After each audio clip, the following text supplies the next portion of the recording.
She deserves a real man after hours, Carson said with a grin slicker than the gel in his overcombed hair, raising his glass like a frat boy who'd just landed the punchline of the night. The laughter was immediate. Too loud. Too eager. It spilled around the table like cheap cologne, coating every suit and sequin-dressed executive with that familiar stink of corporate hypocrisy. And then came the part that snapped something clean in half inside me. My wife laughed too. Not a nervous laugh. Not a polite chuckle. No, she laughed like it was the most natural thing in the world to hear another man imply she was available after business hours. Worse, she leaned into his shoulder. Like they shared something. Like I didn't exist. I didn't flinch. Not then. I just took a sip of water, ice tapping the rim of my glass. No wine for me tonight. I wanted to remember every word, every expression, every misstep they thought was harmless. I scanned the table. 8 people. 4 from her firm. 3 plus ones. And Carson, the hyena in a custom suit, leading the pack. I counted every name tag, matched every face to the research I'd already done. This wasn't a room of strangers. This was a collection of threads, and I had every needle ready. My wife didn't look at me once after the joke. Not once. She was too busy riding the wave of professional approval, letting her colleagues validate her by proximity to the office jester. The same jester who thought it was funny to grope interns at last year's retreat. I'd read the complaint. I knew the outcome. Swept under the rug by the same board currently toasting him as the next big thing. I let them talk. Let them pour more wine. Let them believe I was just the quiet, disposable husband in a rental tux. That's always been my favorite part, when people assume silence means insignificance. She had introduced me as just a guest. Not her husband. Not her partner. Just a guest. I watched as she skipped over my name like it was inconvenient. As if the 12 years of marriage and the 2 surgeries I'd driven her to didn't fit tonight's aesthetic. And honestly, that suited me just fine. Because when people forget you're there, they stop filtering what they say. And tonight, that slip would cost them more than they could imagine. By the way, if you're still listening and haven't subscribed, now's a good time. Most of you don't realize how much it helps the team. We tell stories that cut deep, and your support keeps them coming. Carson kept running his mouth, lubricated by French wine and unchecked ego. He told a story about his last ski trip with the team, conveniently forgetting to mention that half of said team wasn't invited. His laugh was the kind that came with expensive dental work and zero self-awareness. Every time he looked at my wife, there was a glint in his eye that wasn't professional. The same glint I saw in her 2 weeks ago when she came home, late from budget reviews. Her lipstick had been smudged and her perfume, usually subtle, was choking the hallway. Back then, I said nothing. Filed it away. Tonight confirmed it. The gala was at the Arlesian Grand. 14-foot ceilings, black tie only, waiters moving like ghosts between the tables. Her firm went all out. It was their annual investor relations night, showcasing their top execs, most promising division heads, and charming social faces. My wife was all 3, the rising star of business development, groomed by the board, glowing with ambition, and I was the accessory she no longer needed. Until now. Behind me, 2 senior directors discussed acquisition rumors, nervously. They didn't know I could hear. They never imagined the guest at the end of the table knew the numbers they were worried about better than they did. Knew the clauses buried in the merger contracts. Knew exactly who held voting rights across 5 shell corporations quietly accumulating leverage. You see, what no one at this table realized, not even her, was that I'd never stopped working. While she climbed the ladder and soaked in applause, I built something else. Something not meant for LinkedIn or public filings. My name wasn't on the masthead, but it was on the ownership documents. And Carson? The man who thought it was funny to challenge another man's worth with a wink and a joke? He was bragging about a ladder I owned 3 rungs of. Still, I smiled. Still, I said nothing. Still, I listened. Because the most valuable currency in that ballroom wasn't stock or prestige, it was perception. And tonight, they had decided I didn't matter. I watched my wife sip from her glass, still glowing under the soft lights. I could almost hear her thoughts. He's quiet. He won't make a scene. He knows this is my world. She was right. I wasn't going to make a scene. I was going to pull the curtain. Carson had the kind of voice that got louder the longer he talked, like he was trying to fill every corner of the room with his own echo. It's not official yet, he said, puffing his chest like a cartoon hawk. But let's just say the board basically begged me to take point on the integration. He grinned like he'd just won the Heisman. Between us, they can't risk a misstep with this investor. Too much riding on it. They need someone they trust. Someone who gets the culture. My wife practically melted. That's amazing, Carson, she cooed, brushing imaginary lint off his lapel. Her hand lingered just a second too long. They're lucky to have you. He smirked. Yeah, well, I try to be humble. The table chuckled. I didn't. Not because I wasn't amused, but because I was watching. Watching how easily people give away their positions when they think no one's keeping score. Carson didn't know the investor he was name-dropping was already in the room. And the investor didn't know the man being considered to lead his integration deal had just publicly implied he was sleeping with one of the firm's rising executives at a gala designed to secure future funding. He hadn't just cracked a joke anymore. He'd tripped the wire. I reached into my coat pocket. Not rushed. Not dramatic. Just calm and exact. The phone unlocked with a quick scan of my thumb, and I opened the app I'd built 2 years ago. Bare bones. Encrypted. No logo. Just one button. The screen glowed faintly. Trigger integration review. I tapped. That was all. 1 second. One signal. Sent directly to a device only 2 others carried. Both inside this building. Both waiting for that moment. Across the ballroom, seated at a far corner table no one had paid attention to all evening, a man in his late 60s stirred. His suit was tailored, but quiet. His face, sharp but unreadable. His name didn't appear on the guest list, because that list was a prop. His phone buzzed. One glance. No alarm. Just the briefest nod to himself. Then, with methodical grace, he turned, slowly, toward our table. No one noticed but me. Carson was still basking in his own glow. And between us, I've already had 2 private chats with the CFO, he said. He all but called me the future. They're just figuring out the timing now. I watched the man at the far table stand. Smooth. Deliberate. He adjusted his cufflinks. Looked around the room like someone surveying a chessboard. Not for entertainment, but for flaws. Carson raised his glass again, oblivious. Anyway, I'll probably be flying to DC next week to meet the full group. If they like me, it's a done deal. My wife nodded along like she was co-signing history. The older man, now walking slowly toward the executive corridor, passed by the COO, whispering something too softly to catch.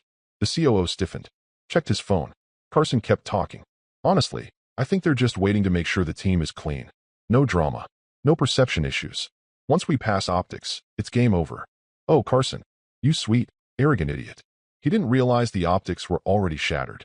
He'd walked into the final exam with a joke about sleeping with the teacher's wife written on his forehead. My wife glanced at me for the first time that evening. Just briefly. Something in my stillness made her blink. I wasn't seething. I wasn't sulking. I was present. And if you know anything about power, you know presence is everything. She turned back to Carson, suddenly less enthusiastic. She didn't know why yet. She just felt it. And she was right too. Because what Carson didn't know, and what she had long since stopped caring to ask, was that the group supposedly begging him for leadership wasn't evaluating him anymore. They were auditing him. And the man who started it wasn't a faceless figure from a boardroom in New York. He was sitting 6 inches to Carson's left, dressed in a rented tux, nursing a glass of water, and remembering every word. The best part about staying invisible is no one ever thinks to ask where the mirrors are pointed. She never asked what I did. Not really. In the early years of our marriage, she'd try to play the supportive wife. How was work, babe? Or, are you still consulting for that fund? But her eyes always wandered when I answered. She wanted headlines, not footnotes. And when I didn't provide flashy titles or executive summaries, she filled in the blanks with whatever suited her version of reality. Over time, she just stopped asking altogether. Somewhere around year 5, she started saying things like, "You're so lucky to not have corporate drama," and "must be nice to work from anywhere." Sure, if working from anywhere includes conference calls with banks in Zurich at 3 a.m., or restructuring South Korean shipping assets before breakfast. She never saw the spreadsheets, never saw the NDA folders I carried on encrypted drives. She never asked what minority board access rights meant when it showed up on a letterhead addressed to me from a law firm she'd never heard of. And I never corrected her, because correcting her meant she'd start paying attention. And when people start paying attention, they stop being predictable. I wasn't just some finance ghost floating between M&A meetings. I was the silent partner behind a shell conglomerate called Lornis Equity Holdings. Lornis didn't appear on any signage, didn't run ads. Hell, it didn't even have a website you could access without routing through a VPN. But it did hold 39.4% of pending assets in her firm's acquisition trail. In 2 months, pending a board vote, it would jump to 51. The vote would be public. But the power? The power had already shifted the moment I tapped the app. That app, not a tracker, not a text bomb, just a simple trigger. A secure notification protocol, military-grade encryption, off-the-shelf visuals. Designed only to say, begin. The moment I hit it, two things happened. First, the man across the room, Marvin Kellis, the senior advisor who carried more clout than her entire board combined, stood and moved toward the private lounge. Second, a live folder was unlocked in the review server of Lornis Acquisition Committee. A folder marked Real-Time Cultural Integrity Review. Carson's name was the top of the file, and hers was number 2. What none of them understood was how meticulous my systems were. I didn't deal in guesses. I didn't build on charm or cocktail promises. Every stake I made came with silent surveillance, optics, behavioral indexes, insider feedback forms. Their firm? It had scored in the yellow for executive maturity twice in the last year. They were skating on image and overvalued metrics. But the numbers lied. I had the real margins. They were sinking, slowly, elegantly. The kind of decline that's invisible until it's irreversible. Carson's bragging about being the board's choice for integration? That was the kiss of death. You never want to be the name in the room before the deal is finalized. Visibility makes you expendable, and anyone foolish enough to flaunt their position before it's secured, that person gets flagged. And the woman who smiled while he made a sexual joke at a gala in front of investors? That woman became a liability. The irony? She used to be sharp, calculated, but power made her sloppy, just like it did to him, just like it does to everyone who thinks they've already won. I looked around the table again, each of them so sure they understood who mattered and who didn't. None of them noticed that 3 tables away, Marvin Kellis had just entered the VIP conference suite. That within minutes, HR would begin preparing optics files. That legal already had a time-stamped record of every inappropriate comment made within 100 feet of that camera-embedded centerpiece. No one was yelling. No one was slamming fists. That's not how real takeovers happen. They happen like this. A nod, a tap, a shift in air pressure. I sipped my water again and adjusted my cufflinks. Not out of nervousness, out of habit.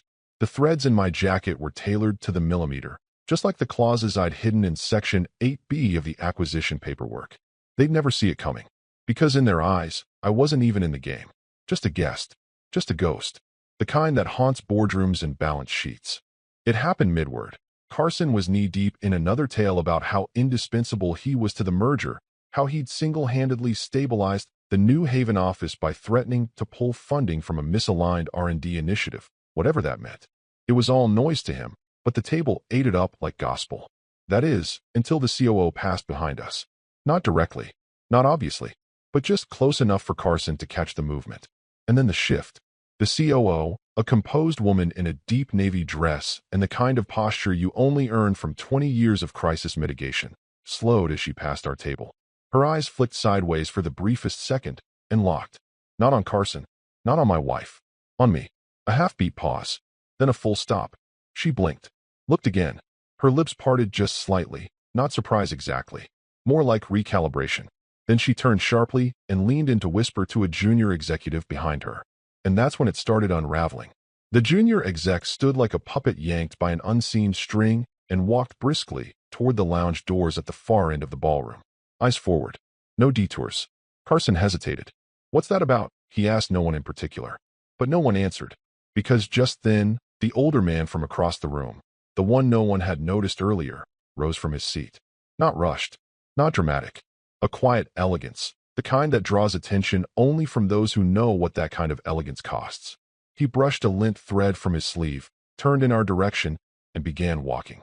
Straight, smooth, purposeful.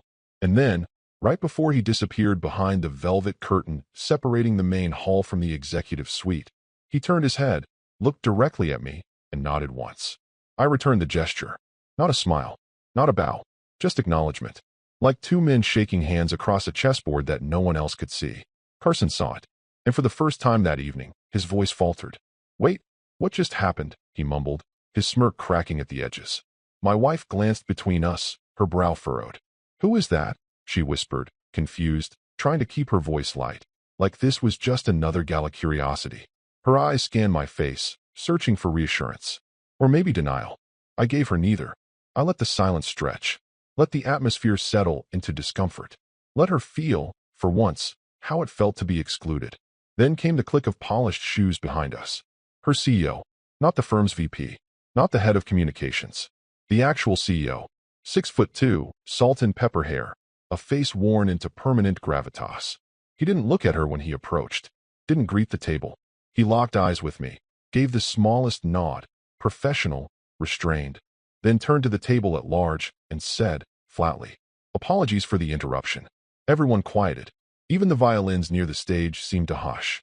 He didn't address Carson, didn't acknowledge my wife. Instead, he looked at her wine glass, the hand holding it, saw the slight tremble, then looked up at me. And finally, to her, he asked one question. "Do you know who he just nodded to?" She blinked. Her lips parted. "My husband." It was half question, half defense. The CEO gave a tight smile. Not kind, not warm. A lawyer's smile. No, that was Marvin Kellis, Strategic Operations Chair for Lornis Equity Holdings. The name dropped like a piano onto the table. Every executive within earshot turned. Forks froze midair. Someone audibly gasped. Carson stared at me like I'd just peeled off a mask. And my wife, my wonderfully ambitious, performative wife, looked like someone had just hit her with a name she was supposed to know but didn't. "Lornis," she started. But the CEO cut her off. "The firm currently assessing our valuation. The one you've been asking to present to." I could feel her spine straighten, her breath catch. Carson went rigid. "Wait," he muttered. "That guy? Here." "He was here," the CEO replied. "Now he's upstairs. With the board. Because someone just triggered an early review window. Effective immediately." Then, for the first time all evening, the CEO finally looked at Carson and frowned. The mood shifted like someone had cracked a window in winter. The music kept playing. The wine still flowed. But the table? The table froze. Because suddenly, the man they thought was just a tag-along wasn't. And the room didn't orbit Carson anymore. It had already tilted toward me. The music kept playing, but the laughter stopped. It was like someone had sucked the oxygen out of the center of our table and left us all blinking in slow realization. Her CEO hadn't made a scene. He didn't have to. A single question, delivered without ceremony, had done more than any outburst ever could. And my wife, always so rehearsed, so composed, was suddenly grasping for footing in heels too tall, in a room that no longer saw her as the star. She looked at me, eyes darting, the corners of her smile stiff like they'd been glued on. "Wait," she said, more to herself than anyone. "He's talking about you, right?" No one answered. Her CEO didn't blink. "Do you know who he just nodded to?" A slight tremor in her hand. "My husband," she offered, as if naming me would restore some kind of order. He shook his head, slowly. "No, the man who just triggered our board review." Silence. Carson's wine glass clinked softly against the base of his plate. His face went so pale he looked like he'd aged 10 years in 10 seconds. "Board review," he echoed. "Tonight." The CEO didn't answer him either. He was still watching my wife, measuring her response, not her words. That was the thing about people who spend their lives in rooms like these. They read weakness faster than resumes.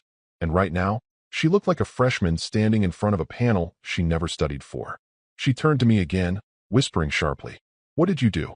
I didn't answer, because if I had, she'd start to understand how little she actually knew about me. What they never realized, what even she never thought to ask, was that I never stopped building after I stepped out of the spotlight. I didn't vanish into some background role. I went subterranean. Deep equity, debt portfolios, licensing leverage. I found power where no one was looking because no one wanted to look there. And now, tonight, in a room full of people who'd spent the last 5 years cultivating image and proximity, I held the one thing none of them could fake: authority without performance. Carson tried to salvage it with a joke. "Okay, this is a little dramatic, right? I mean, it's a gala." He laughed nervously. No one joined him. The CEO shifted his attention for the first time. "Carson, legal flagged an email chain this morning. Your remarks from last week's leadership summit were appended to an HR summary. Accidentally, we thought. Now I'm not so sure." Carson froze. What remarks?" The CEO raised an eyebrow. "The one where you called that junior analyst sugar shorts and asked if she wanted to debrief you in private." My wife's eyes widened. "You said that." But he wasn't looking at her anymore. He was looking at me. "No," Carson said, almost breathless. "I mean, I didn't know that went beyond." "You didn't know who was watching?" I said softly. He blinked at me. "Wait, so you're with Lornis? You're the—" Like I said, I interrupted. "You didn't know who was watching." The color drained from his face completely. He set down his glass too fast, and it tipped, spilling red wine across the linen in a slow, ugly spread. My wife tried to dab at it with a napkin, like she could erase it. Like she could fix this with hospitality. The CEO gave her one last look, almost pitying. You told the board he was just your plus one. That he didn't work in our sector. That he wasn't relevant. She swallowed. You also vouched for Carson. Her mouth opened, then closed. I hope you understand what this means for both of you, he said, stepping back. Then he was gone. Just like that. One by one, the eyes around us stopped pretending not to watch. The whispers started, soft, coded, but unmistakable. The napkin in her hand was shaking now, wine soaked through it, bleeding into her fingers. I leaned in. You were so eager to distance yourself from me, I said calmly, that you didn't stop to ask why I was in the room. She turned toward me, eyes pleading now. Why are you in the room? I smiled. Because I put it on the calendar. And then I stood up. No announcement. No toast. No revenge speech. Just motion. I buttoned my jacket slowly and gave a slight nod to the maitre d' as I passed. He returned it with a practiced smile. He knew who I was. Unlike her. Behind me, I could hear her calling my name. Not loudly.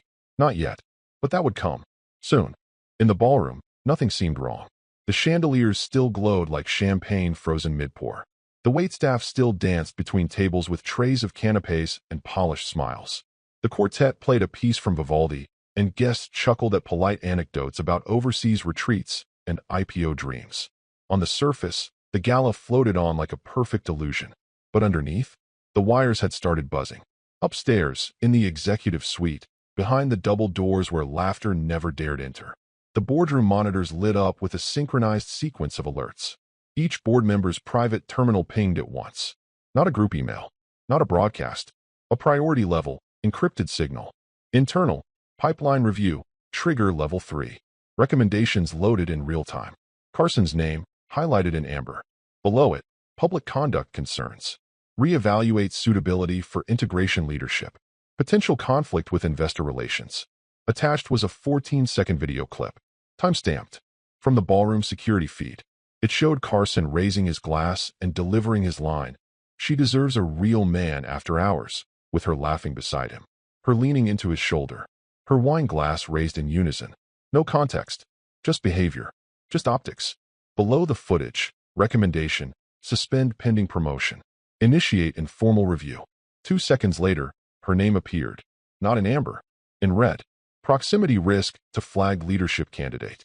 Compromised perception during investor-facing event. Possible conflict of interest given personal relationship with Lornis advisor. Another clip, this time, of her reaction, her smile, her touch, her dismissive hand wave as I was introduced simply as a guest, followed by her CEO's entrance and the moment her expression cracked.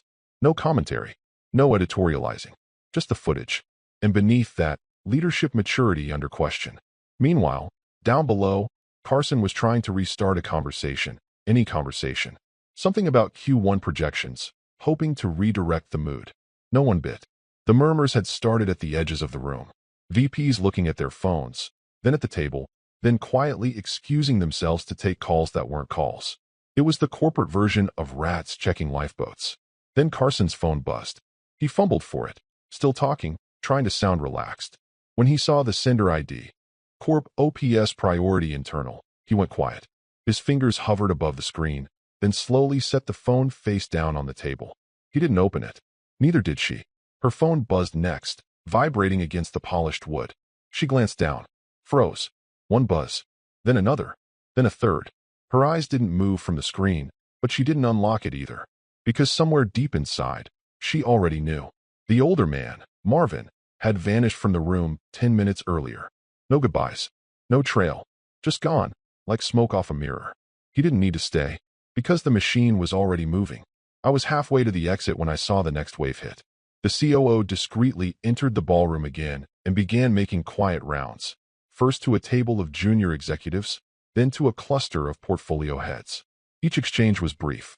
Each one ended with a subtle nod, and the recipient quietly standing up, drink unfinished. Carson finally reached for his phone again, tapped the screen open, and read. He didn't blink for a while. Then he cleared his throat. I need to call someone real quick. No one responded. He pushed his chair back, slowly. As he rose, his legs wobbled, not from alcohol, from the cold wash of knowing. The same kind of knowing that comes when you realize the spotlight you fought so hard for just turned into a sniper scope. My wife hadn't moved. She was staring straight ahead, her face flushed but frozen. Her fingers still gripped the stem of her wine glass, but she wasn't drinking. She was calculating.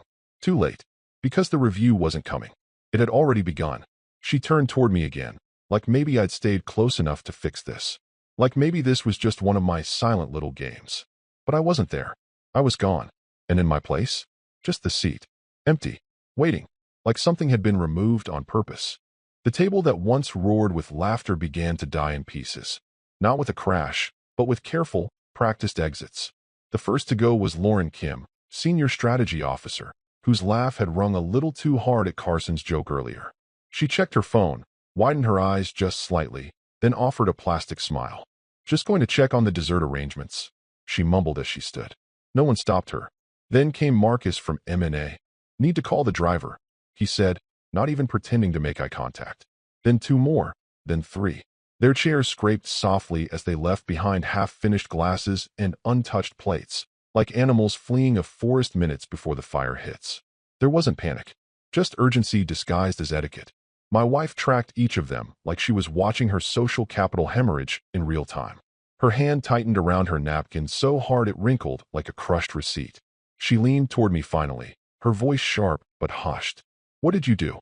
I looked down at the candle flickering between us. Still untouched. Wax running in slow patterns over silver.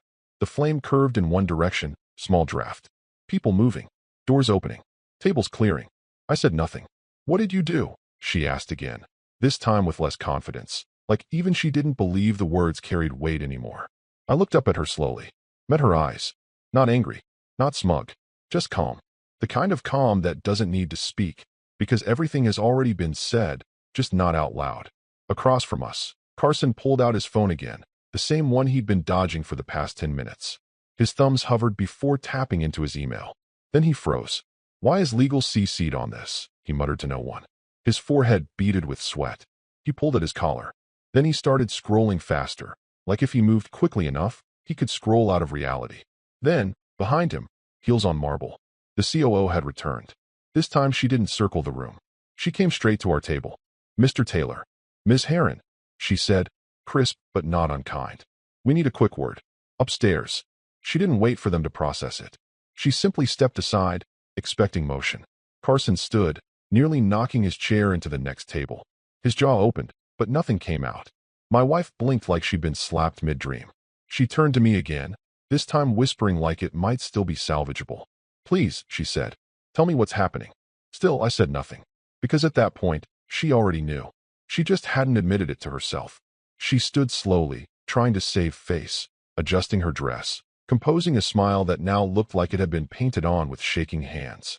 Carson was pale, jittery, like he was walking into a review board naked. They followed the COO toward the executive lounge. No one clapped. No one watched. That was the point. In this world, the silence of others is the sound of your relevance dying. The last one left at the table was me. I didn't stand, didn't raise my glass, didn't even blink. I just sat there, watching the candle. Wax still dripping. Steady. Unbothered. The executive lounge was colder than the rest of the ballroom, both in temperature and temperament. Stark walls, glass partitions, the kind of lighting designed to wash out the soul from your face during a reprimand. No violin music here. No flutes of champagne. Just the hum of air vents and the low murmur of controlled destruction. Carson went in first. They separated them, deliberately. He was escorted into the inner conference suite where 2 board members and a representative from legal were waiting. One screen already displayed a still frame from the security footage. His stupid grin frozen mid-toast. My wife's hand visible on his shoulder. The timestamp glowed like a countdown. She waited in silence in the hallway, arms folded, lips pressed together, pretending not to be afraid. The door opened 12 minutes later. Carson came out white as a ghost, jacket wrinkled, muttering to himself. He didn't look at her, didn't say a word, just walked past with the slow, broken gait of someone realizing he was never going to climb another rung in his life. Then they called her in. 2 members of the board were already seated when she entered. The third was the head of people and culture, the one who didn't care about quarterly performance, only headlines and reputational heat. The woman didn't offer a handshake. Ms. Heron, she began, fingers laced together on the table. Do you understand why you're here? Ah, yes. I think so, my wife said. But I want to clarify that what happened was just a misjudged moment. Champagne. Banter. There was no inappropriate behavior, nothing formal. It was, stop. The woman raised one hand. We've reviewed the footage.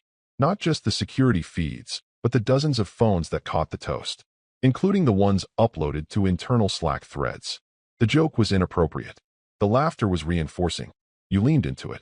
It wasn't like that, she insisted. It was just, the issue isn't intent, the board member interrupted. It's optics. You were seated with an investor contact, a man the board considers a critical silent advisor. And when one of your peers insulted his position in your marriage, you laughed. You reinforced that message in a public-facing environment. That's not judgment. That's a cultural liability. But I didn't know who he really was. The silence in the room felt like a verdict. Another board member finally spoke. Perception is leadership, Ms. Heron. And you failed both. That was it. No raised voices. No slammed fists. Just the kind of death sentence that only comes from quiet decisions. When she stepped out of the room, her heels sounded louder than before. Like everyone could hear her now, but not for the reasons she once dreamed of. Her eyes were wide but hollow, mascara beginning to smudge, foundation cracking under the pressure of failure she never saw coming. She walked back into the ballroom expecting to find something. Maybe me. Maybe Carson. Maybe just her reputation, resting politely at the table where she left it. But all she found was absence. Carson was nowhere. The COO had returned to other matters. The table? Cleared. The only thing left in our place was a candle, still burning low. And her name card? Gone. Removed so neatly, so cleanly, it was as if she'd never been there at all. She stood there for a few seconds, just long enough to make it awkward. One or two people noticed, but quickly looked away. That's how it works. In these circles, collapse is never acknowledged, just avoided. She didn't sit. Couldn't. She backed away slowly, her breath catching, trying not to show the tremble in her hands. She thought about calling me, then realized she didn't even know which number I'd answer. Because the man she dismissed, the quiet one, the boring one, the guest, hadn't just left the table. He'd erased her seat at it. The statement went out just after 7 a.m. Monday morning, timed perfectly to hit inboxes before the first coffee had cooled. It came from Executive Communications, a sterile subject line that masked the weight of what followed. Pending board restructuring, several promotions and public-facing roles are suspended until further notice. Internal leadership reviews are underway to ensure alignment with investor standards and firm conduct policy. No names, no direct accusations. But in that world, you didn't need names. Executives are like chess pieces. When one vanishes from the board and no one talks about it, that's all the talking that needs to happen. Inside her firm's Slack channels, messages stopped mid-thread. The Monday morning syncs were canceled with no explanation. A few bold ones whispered in private DMs, but the tone had changed. There were no jokes anymore. No emoji reactions. No gifs of Carson slapping his chest and yelling "Future CEO." Instead, people posted neutral status updates. People reread the HR handbook. People quietly reviewed their LinkedIn privacy settings. And behind all of it, a quiet awareness pulsed like electricity beneath the floorboards. They'd watched a public execution that no one dared call by name. Carson's calendar appointments disappeared first. His company badge was deactivated by 9:20 a.m. By 10 o'clock, his office had been cleared out by security under transition protocol. He didn't even show up. Whether that was by instruction or fear, no one could say. My wife, she lingered. Technically, she wasn't terminated. There were no formal words like dismissed or let go. That's not how reputational amputations work. Instead, her badge still worked. Her email still logged in. Her chair still sat behind her glass-walled corner office. But no one invited her to meetings. No one included her on group planning threads. Her name was missing from the Q3 investor prep email. The seat at the weekly strategy summit? Reassigned due to portfolio shift. She tried to recover. Reached out to 2 board members that afternoon. Left voice messages. One texted back 4 hours later with a single word, received. That was it. No explanation. No warmth. Not even a lie to hold on to. And then, the final blow landed. That same afternoon, an internal bulletin announced that Lornis Equity Holdings had officially increased its position in the firm, expanding its stake and triggering a fast-track decision window for leadership integration. The memo didn't mention Carson or her, but everyone knew. Lornis had moved forward. Without them, she read it from her desk, the window blinds casting faint lines across her face. Her inbox dinged, another calendar update she hadn't been included in. She scrolled, scrolled, scrolled. Still nothing. In the firm's internal portal, her photo had been shifted. Not removed, just relocated.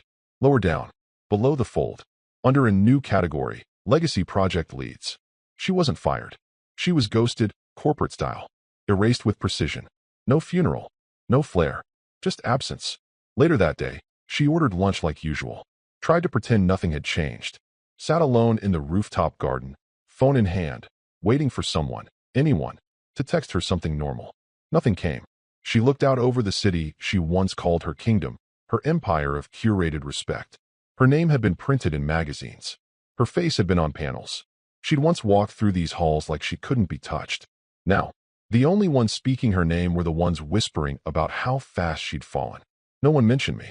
That was the final insult she never saw coming. Not that I destroyed her, but that I didn't even have to say a word to do it. It arrived on a Thursday. No courier. No signature. Just a plain, cream envelope slipped into her office mail slot between a catered event flyer and a finance department memo. No markings. No return address. No seal. Her fingers hesitated over it for a second, like her body already understood what her mind hadn't caught up to yet. But she opened it anyway. Slowly. Carefully. Like it might explode. Inside, one sheet of paper. A high-resolution color printout. The image was perfectly framed. Centered. Unmistakable. Carson, mid-laugh. Teeth bared. Glass raised in triumphant sleaze. Her, shoulder to shoulder with him, smiling in complicity. Eyes lit. Lipstick perfect. And in the blurry background, just behind her, her husband. Me. Sitting quietly. One hand on the table. The other holding a phone. The screen unmistakably lit. App already open. Thumb frozen a fraction of a second before it touched the button. They'd caught the exact second the knife was sharpened, not swung. Below the photo, in small, serif type, a single line. We remember what you laugh at, and who you laugh with. That was it. No name. No threat. No apology. No signature. Just that image, and that sentence, and the silence that followed. She stared at it for a long time. Minutes. Maybe longer. She didn't cry. She didn't scream. She didn't run through the building trying to fix it like she used to when things cracked. She just sat there, alone, in that office that no longer received invites or calls or news. The afternoon light cut across her desk in harsh diagonal lines. Her reflection in the window was dim, tired, smaller than she remembered herself being. For the first time, she noticed how quiet it was. No calendar dings. No Slack pings. No assistant tapping on the glass asking if she had a moment. She had nothing but moments now, and all of them were echoing the same realization. Her future hadn't been taken. It had been given away, not in one grand betrayal, not in some malicious act of sabotage, but in a laugh, a careless, thoughtless, petty little laugh at the expense of someone she thought she didn't need anymore. One joke, one lean into the wrong man, one underestimation of the quietest person in the room. That's all it took. She folded the paper neatly, slid it back into the envelope, placed it in the top drawer of her desk next to a pair of cufflinks I'd once given her, in case you ever want to wear power for a day. She never had. Now she never would. There would be no second envelope. No more warnings. No court case. No scandal in the papers. Just that one moment, captured forever, when she mistook silence for weakness. And a man she once loved for a footnote. She never saw what I built, because she never bothered to look. And now, there was nothing left to see.